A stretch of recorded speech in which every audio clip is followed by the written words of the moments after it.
कलेच्या क्षेत्रात शिक्षण हे कधीही संपत नाही.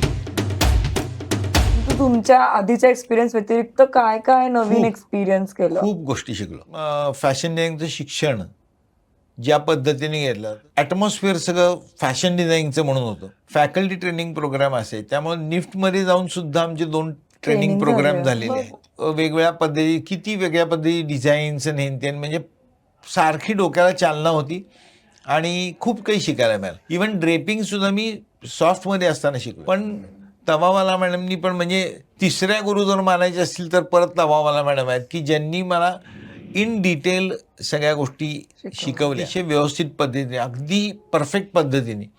त्यामुळं मी ड्रेपिंगमध्ये सुद्धा आत्ता तर माझी सगळ्या कॉलेजेसमध्ये चालली मॉड्यूल्स ड्रेपिंगमध्ये. नाही, आम्ही तर एक्सपिरियन्स घेतलाच आहे आणि तुमचा बेनिफिट आहे. त्यामुळं तसा मला खूप फायदा झाला. शिकवता शिकवता तुम्हीही शिकले. कुठल्याही कलेच्या क्षेत्रात शिक्षण हे कधीही संपत नाही.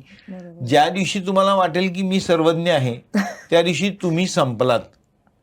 तुम्हाला कायम जमिनीवर राहायला पाहिजे आणि तुम्हाला कायम शिक्षणाच्या मोडमध्येच राहिलं पाहिजे. ते जर राहिलं तर तुम्ही चांगल्या पद्धतीने राहू शकता. Always a student. Yes, always a student. ते